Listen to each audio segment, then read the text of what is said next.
जय हिंद दोस्तों, आपका यम क्लासेस में स्वागत है।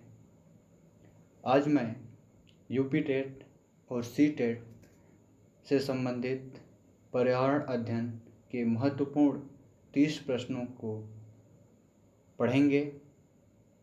जैसा कि पर्यावरण अध्ययन जो विषय है बहुत ही महत्वपूर्ण विषय है, इस विषय पे आज हम लोग चर्चा करेंगे।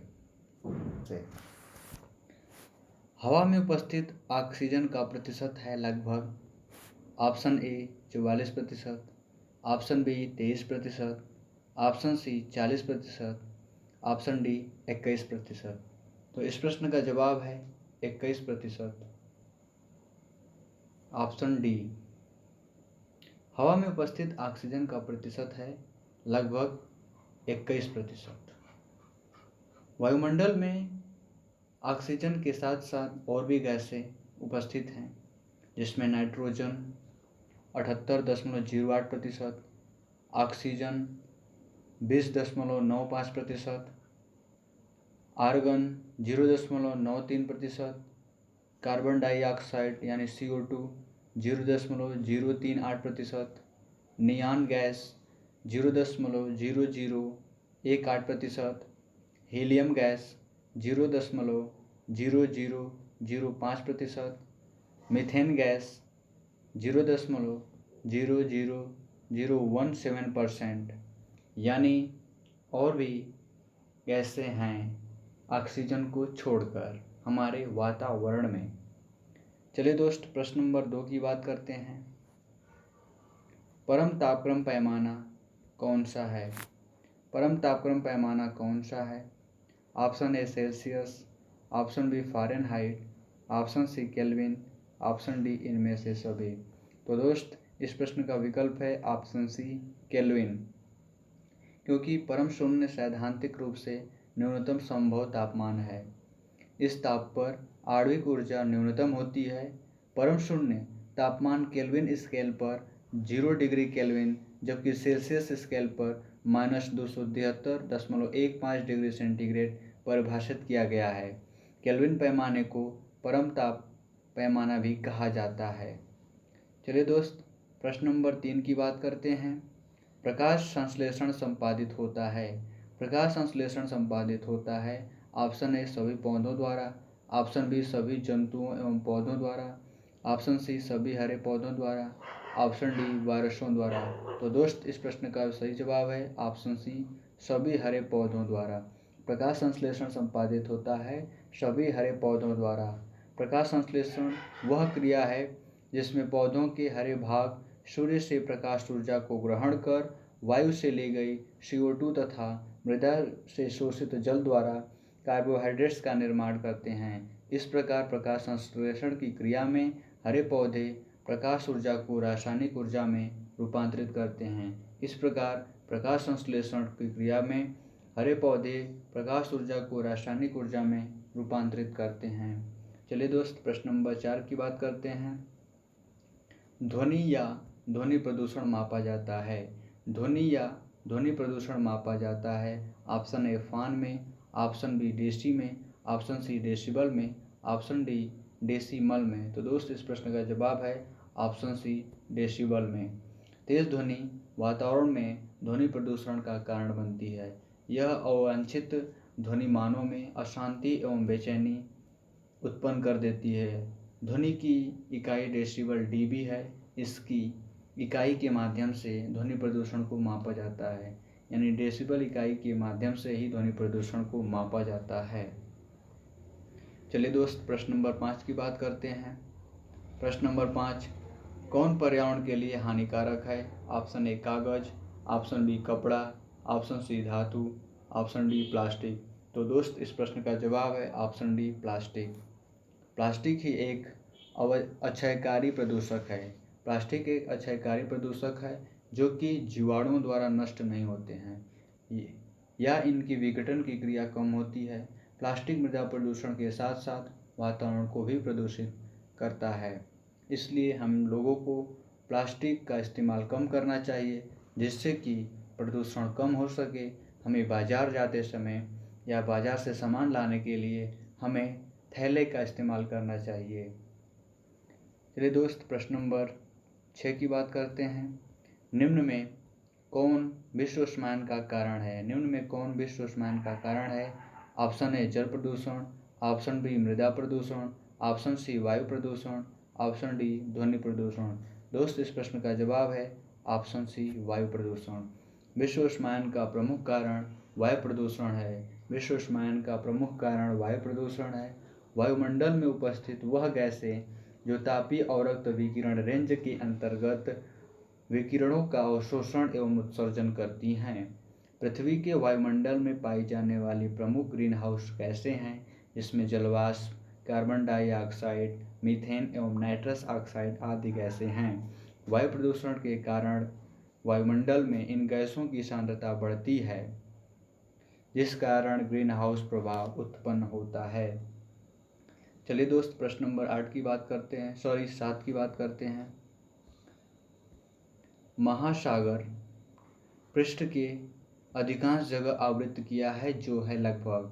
महासागर पृष्ठ की अधिकांश जगह आवृत किया है, जो लगभग हैं 3/4, 1/2, 1/4, 3, 2/3। तो दोस्त, इस प्रश्न का इसमें कोई विकल्प सही नहीं है, क्योंकि पृथ्वी की सतह को 71% भाग जल से घिरा है तथा संपूर्ण जलमंडल का 96.5% भाग खारा जल है, यानी पीने योग्य जल नहीं है, जबकि 3.5 भाग मीठा या मृदु जल है, यह पीने योग्य जल ही है। पृथ्वी पर जल तथा स्थल का वितरण समान नहीं है। उत्तरीय गोलार्ध में स्थल तथा दक्षिणी गोलार्ध में जल की अधिकता है। चलिए दोस्त, प्रश्न नंबर 8 की बात करते हैं। स्टेलेक्टाइट एवं स्टेलेग्माइट में निक्षेपण होता है। ऑप्शन ए सिलिका का, ऑप्शन बी मैग्नीशियम कार्बोनेट का, ऑप्शन सी कैल्शियम कार्बोनेट का, ऑप्शन डी सोडियम कार्बोनेट का। तो दोस्त, इस प्रश्न का जवाब है option C calcium carbonate. Stalactite एवं स्टेलेग्माइट में निक्षेपण होता है कैल्शियम कार्बोनेट का, क्योंकि यह काष्ठ प्रदेश की भू-आकृतियाँ हैं। इसका निर्माण कैल्शियम कार्बोनेट CaCO3 के निक्षेपण के कारण होता है। तलहटी चट्टानें जो मुख्यतः कैल्साइट की बनी होती हैं, उन पर जब वर्षा की पानी गिरता है तो कैल्शियम कार्बोनेट में वे बदल जाते हैं। चलिए दोस्त, प्रश्न नंबर 9 की बात करते हैं। निम्न में से कौन वायु प्रदूषण का एक उदाहरण है? निम्न में वायु प्रदूषण का एक उदाहरण है। ऑप्शन ए धुआं एवं कुहासा, ऑप्शन बी वाहनों से निकलने वाली गैस, ऑप्शन सी जलती लकड़ी का चारकोल से निकली गैस। तो दोस्त, ये सभी है, यानी विकल्प डी सही है हमारा, क्योंकि इस प्रश्न का विकल्प डी सही है, क्योंकि वायु प्रदूषण के दो मुख्य स्रोत हैं। वायु प्रदूषण के मुख्य दो स्रोत हैं, जिसमें पहला है प्राकृतिक स्रोत और दूसरा मानव जनित स्रोत। तो प्राकृतिक स्रोत के बारे में जानते हैं। प्राकृतिक स्रोत वनाग्नि तथा ज्वालामुखी उद्गार तथा जैविक पदार्थों के सड़ने गलने से निकलने वाली गैसें होती हैं, जबकि मानव जनित स्रोतों में गैसें व धूम, कणिकीय पदार्थ इत्यादि आते हैं। लकड़ी, कोयला, डीजल, पेट्रोल इत्यादि जलाने में विभिन्न प्रकार की गैसें व धुएं की उत्पत्ति होती है। इस कारण प्रश्न नंबर 9 का विकल्प डी सही है। ये सभी वायु प्रदूषण में के उदाहरण हैं। चलिए दोस्त, प्रश्न नंबर 10 की बात करते हैं। भारत तथा दूसरे देशों में प्रदूषण को रोकने के लिए बनाए गए नियम का प्रयोग है प्लास्टिक के थैले को रोकना, यानी प्लास्टिक के थैले।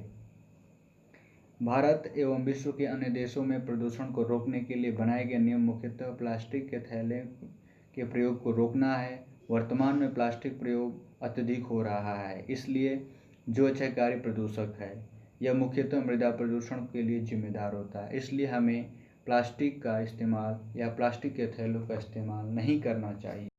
चलिए दोस्त, प्रश्न नंबर 11 की बात करते हैं। पारिस्थितिक तंत्र का उदाहरण है। ऑप्शन ए वायु, ऑप्शन बी तालाब, ऑप्शन सी जल, ऑप्शन डी मृदा।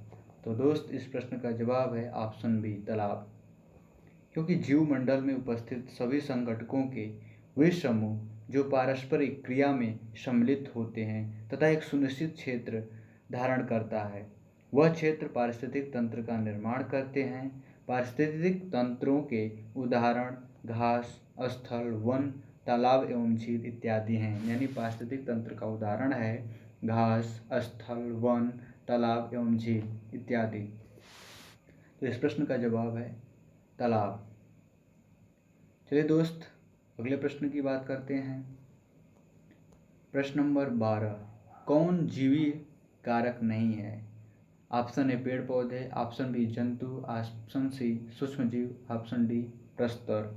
तो इस दोस्त प्रश्न नंबर 12 का जवाब है डी प्रस्तर, क्योंकि पारिस्थितिक तंत्र में पेड़ पौधे, जंतु तथा सूक्ष्मजीव जैविक कारक आते हैं, बल्कि प्रस्तर या पत्थर, वायु, ताप, मृदा, जल आदि अजैविक कारक में आते हैं। यानी पारिस्थितिक तंत्र में पेड़ पौधे, जंतु तथा सूक्ष्मजीव जैविक कारक के रूप में आते हैं, जबकि प्रस्तर या पत्थर, वायु, ताप, मृदा, जल आदि अजैविक कारक के रूप में आते हैं। तो इस प्रश्न का जवाब है ऑप्शन डी। चलिए प्रश्न नंबर 13 की बात करते हैं। अधिकतर पेड़ पौधे पाए जाते हैं। ऑप्शन ए स्थल मंडल में, ऑप्शन बी जल मंडल में, ऑप्शन सी वायुमंडल में, ऑप्शन डी प्रकाश मंडल में। तो दोस्त इस प्रश्न को देखते ही देखते आप बता देंगे, क्योंकि अधिकतर पेड़ पौधे स्थल मंडल में ही पाए जाते हैं।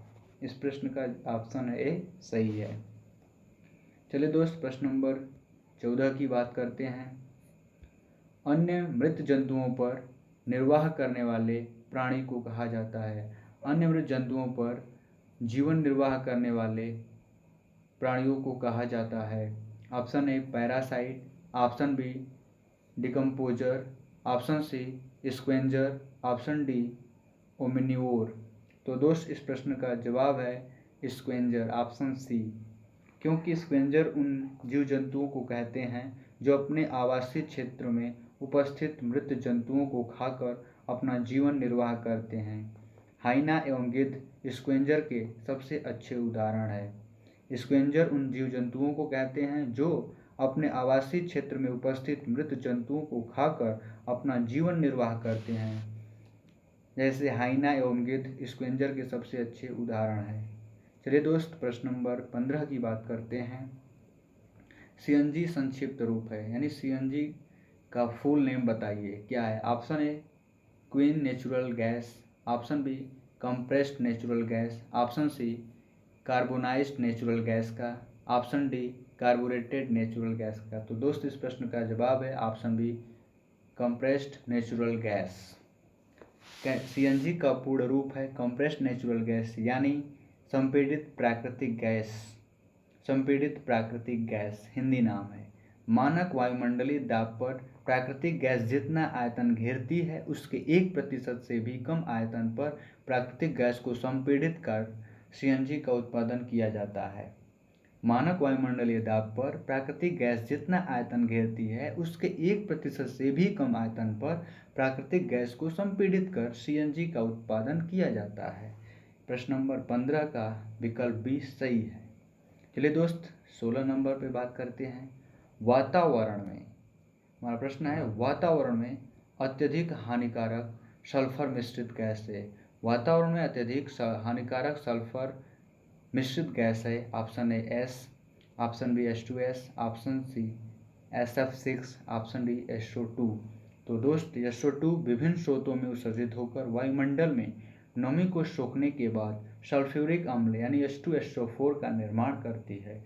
यही वर्षा की बूंदों के साथ मिलकर अम्ल वर्षा के लिए उत्तरदायी होती है। यद्यपि प्रश्न में दिए गए सभी गैसें वातावरण के लिए हानिकारक हैं, यानी यस भी, H2S भी, SF6 भी हानिकारक हैं, परंतु उन सब में SO2 सर्वाधिक हानिकारक गैस है। ऑप्शन डी सही है। चलिए दोस्त प्रश्न नंबर 17 की बात करते हैं। वायु प्रदूषण को कम किया जा सकता है।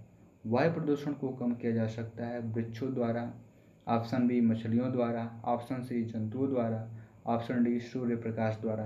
तो दोस्त इस प्रश्न का जवाब होगा ऑप्शन ए वृक्षों द्वारा, क्योंकि पेड़ पौधे वायुमंडल में पाई जाने वाली CO2 गैस का अवशोषण करते हैं, इसलिए पेड़ पौधों को वायु प्रदूषण को कम किया जा सकता है। इसलिए हमें पौधे ज़्यादा से ज़्यादा मात्रा में लगाना चाहिए। चलिए दोस्त प्रश्न नंबर 18 की बात करते हैं। विश्व पर्यावरण दिवस मनाया जाता है। विश्व पर्यावरण दिवस मनाया जाता है 5 नवंबर को, 5 जनवरी को, 5 जून को, 5 सितंबर को। तो हमारा विश्व पर्यावरण दिवस 5 जून को मनाया जाता है। दोस्त इस दिन हमें एक पेड़ तो अवश्य ही लगाना चाहिए अपने प्रकृति की सुरक्षा के लिए, अपने समाज की सुरक्षा के लिए, अपने देश की सुरक्षा के लिए। विश्व पर्यावरण दिवस के दिन यानी 5 जून को एक पेड़ अवश्य लगाना चाहिए और दूसरों को भी जागृत कराना चाहिए जिससे कि वो भी वृक्ष लगाएं। चलिए दोस्त प्रश्न नंबर 19 की बात करते हैं। सूर्य के हानिकारक किरणों से पृथ्वी को कौन सा स्तर सुरक्षित रखता है? ऑप्शन ए आयन मंडल, ऑप्शन बी ओजोन स्तर, ऑप्शन सी क्षोभ मंडल, ऑप्शन डी चुंबक मंडल। तो दोस्त इस प्रश्न का जवाब होगा ऑप्शन बी ओजोन स्तर। ओजोन मंडल में बहुत कम मात्रा में पाई जाती है। ऊपरी वायुमंडल में ओजोन परत के रूप में यह सूर्य के परावैंगनी विकिरण यानी अल्ट्रावायलेट किरणों से पृथ्वी पर जीवन को बचाती है। दोस्त प्रश्न नंबर 20 की बात करते हैं। प्रश्न नंबर 20, किसी जगह के फ्लोरा तथा फौना सूचित करता है। किसी जगह के फ्लोरा तथा फौना को सूचित करता है। ऑप्शन ए पेड़ पौधों एवं जंतुओं को, ऑप्शन बी मछलियों एवं पेड़ पौधों को, ऑप्शन सी जंतुओं एवं मछलियों को, ऑप्शन डी पक्षियों एवं पेड़ पौधों को। तो दोस्त इस प्रश्न का जवाब है ऑप्शन ए पेड़ पौधे एवं जंतुओं को। फ्लोरा तथा फौना शब्द की उत्पत्ति लैटिन भाषा में हुई है। फ्लोरा सामान्य रूप से पेड़ पौधों तथा फीना सामान्य रूप से जंतुओं को संसूचित करता है। चलिए दोस्त प्रश्न नंबर 21 की बात करते हैं। विश्व उष्मायन के लिए निम्न में से कौन एक कारक है? ऑप्शन ए वाहनों से निकली गैसें, ऑप्शन बी पेड़ पौधों से निकली गैसें, ऑप्शन सी भट्टियों से निकली गैस गर्म हवा, ऑप्शन डी रसोई गैस। तो दोस्त इस प्रश्न का जवाब है ऑप्शन ए वाहनों से निकली गैसें, क्योंकि विश्व उष्मायन के लिए मुख्य रूप से कार्बन डाइऑक्साइड, नाइट्रस ऑक्साइड एवं मीथेन गैसें उत्तरदायी होती हैं। ये गैसें वाहनों के इंजनों में ईंधन के दहन से अत्यधिक मात्रा में उत्सर्जित होती है तथा ये गैसें वायुमंडल में विश्व उष्मायन का प्रमुख कारक होती हैं। ऑप्शन ए सही है। चलिए दोस्त प्रश्न नंबर 22 की बात करते हैं। प्रश्न नंबर 22, धातुमय प्रस्तर किसे कहा जाता है? ऑप्शन ए बिटुमिन को, ऑप्शन बी बॉक्साइट को, ऑप्शन सी मेटालाइट को, ऑप्शन डी अयस्क को। तो दोस्त इस प्रश्न का जवाब है अयस्क, क्योंकि प्राकृतिक अवस्था में लगभग सभी धातुएं अयस्क के रूप में पाई जाती हैं। इन धात्विक अयस्कों को धातुमय प्रस्तर कहा जाता है। इसलिए धातुमय प्रस्तर किसे कहते हैं? अयस्क को कहते हैं। प्रश्न नंबर 22 का ऑप्शन डी सही है। चलिए दोस्त प्रश्न नंबर 23 देखते हैं। पेड़ पौधे प्रदूषण को घटाते हैं क्योंकि वे अवशोषण करते हैं sulphur dioxide, carbon dioxide, carbon monoxide, nitrogen. तो दोस्त पेड़ पौधे प्रदूषण को घटाते हैं क्योंकि अवशोषण करते हैं CO2 कार्बन डाइऑक्साइड को, जिस कारण वायु प्रदूषण को कम करने की इनकी महत्वपूर्ण भूमिका होती है। पेड़ पौधे कार्बन डाइऑक्साइड का अवशोषण करते हैं। चलिए दोस्त प्रश्न नंबर 24 की बात करते हैं। प्रश्न नंबर 24, भूकंप मापा जाता है। ऑप्शन ए बोफोर्ड पैमाने में, ऑप्शन बी डेसिबल में, ऑप्शन सी न्यूटन में, ऑप्शन डी रिएक्टर पैमाने में। तो दोस्त भूकंप हमारा रिएक्टर पैमाने में मापा जाता है। ऑप्शन डी सही है, क्योंकि भूकंप की तरंगों को सिस्मोग्राफ नामक यंत्र द्वारा प्रदर्शित किया जाता है। यह यंत्र भूपटपटी में उत्पन्न होने वाली भूकंपीय तरंगों को निरंतर अभिलिखित करता रहता है। इसे रिएक्टर पैमाने पर मापा जाता है। इस पैमाने को चार्ल्स रिएक्टर ने विकसित किया था, यानी जिस पैमाने से हम भूकंप को मापते हैं उसे चार्ल्स रिएक्टर ने विकसित किया था। चलिए दोस्त, प्रश्न नंबर 25 की बात करते हैं। महासागरों में जल स्तर वृद्धि का कारण है। महासागरों में जल स्तर वृद्धि का कारण है। ऑप्शन ए ध्रुवीय प्रदेश में बर्फ का पिघलना, ऑप्शन बी अत्यधिक वर्षा, ऑप्शन सी अम्ल वर्षा, ऑप्शन डी इनमें से कोई नहीं। तो दोस्त इस प्रश्न का जवाब है ध्रुवीय प्रदेशों में बर्फ का पिघलना। ऑप्शन ए सही है, क्योंकि ग्रीन हाउस गैसों के प्रभाव के कारण भूमंडलीय ताप में वृद्धि हो रही है, जिसके कारण ध्रुवीय क्षेत्रों में उपस्थित ग्लेशियर पिघल रहे हैं। इन बर्फ के चट्टानों के पिघलने से महासागरीय जल के स्तर में वृद्धि हो रही है। चलिए दोस्त, प्रश्न नंबर 26 की बात करते हैं। निम्न में कौन सी अंतर्राष्ट्रीय संस्था पूरे विश्व में पर्यावरण सुरक्षा की देखभाल करती है? पर्यावरण सुरक्षा की देखभाल करती है। Option A WWF, option B WHO, option C PETA, option D UN। तो दोस्त WWF यानी वर्ल्ड वाइल्ड लाइफ फंड की स्थापना 1961 में की गई थी। इस संगठन का प्रतीक चिन्ह ज्वाइंट पांडा है। WWF का प्रमुख उद्देश्य आनुवंशिक जीवों और पारिस्थितिक विभिन्नताओं का संरक्षण करना तथा यह सुनिश्चित करना था कि पृथ्वी पर संसाधनों का दोहन पर्यावरण के अनुकूलन हो, जिससे भावी पीढ़ी के हितों को सुरक्षित किया जा सके।